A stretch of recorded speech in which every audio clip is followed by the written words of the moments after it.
네, 헌법재판소는 대한민국 헌정질서를 지켜야 할 마지막 도로입니다. 따라서 헌재가 흔들리거나 무너지면 대한민국의 국채가 무너지고 헌재가 국민의 신뢰를 잃으면 대한민국의 권위가 무너집니다.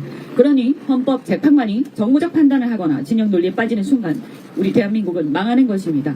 만에 하나라도 특정 헌법재판관이 특정 정치 성향이나 진영 논리에 빠지고 싶다면 윤석열 탄핵을 끝낸 뒤 헌재를 나와서 정치적 활동을 얼마든지 하시기 바랍니다. 오늘 권성동 원내대표가 국회의원 권성동 원내대표가 윤석열 탄핵을 막고 복귀시키는데 목숨을 걸겠다라는 취지로 얘기를 했습니다. 과거 권성동 박근혜 탄핵 소추 단장으로서 울면서 헌법 수호와 대통령 탄핵을 호소할 때가 생각납니다. 그리고 그때 박근혜 탄핵의 앞장선, 박근혜 탄핵의 논리를 제공해준 특검의 팀장이 바로 윤석열이었습니다. 이제 그런 윤석열을 살리는데 목숨을 걸다니 보수 괴멸과 보수의 극우화의 천병답습니다. 권성동 원내대표는 자신이 무슨 짓을 하고 있는지 정신 차리기 바랍니다. 최상목 부총리에 대해서도 한 말씀 드리겠습니다. 최상목 부총리 경제 안정을 위해 애써야 할 경제부총리가 알고 보니까 입으로만 안정을 외치고 뒤로는 환율 급등, 외환 위기에 베팅하고 있었습니다. 대한민국 경제 사령탑이 대한민국 경제 망해라 라고 베팅을 했음이 드러났습니다. 2억 원이나 투자를 했는데 일반적으로 한국은행에 의하면 국민 1인당 평균 해외 주식 투자 금액이 약 1,400만 원이라고 합니다. 이것을 감안한 매우 큰 규모입니다. 어떻게 이런 고위공직자가 이 정도 외화 자산을 안정적으로 보유할 수 있었겠습니까? 그리고 최 부총리는 인사청문회에서 문제가 되니까 팔았는데 판 것으로 나와 있는데 팔고 다시 산 것인지, 그러면 언제 샀는지, 아니면 혹시 처음부터 팔지 않고서 전 재산 공개를 허위로 작성한 게 아닌지, 어떤 경우든 최 부총리는 국민을 기만한 것이므로 처벌을 받아야 합니다. 경제수장으로서 미 국채에 투자하고 환율 급등에 베팅한 행위는 공직자윤리법상 이해충돌 행위와 형사상 배임죄에 해당할 뿐만 아니라 경제 내란이자 국민을 배신한 행위입니다.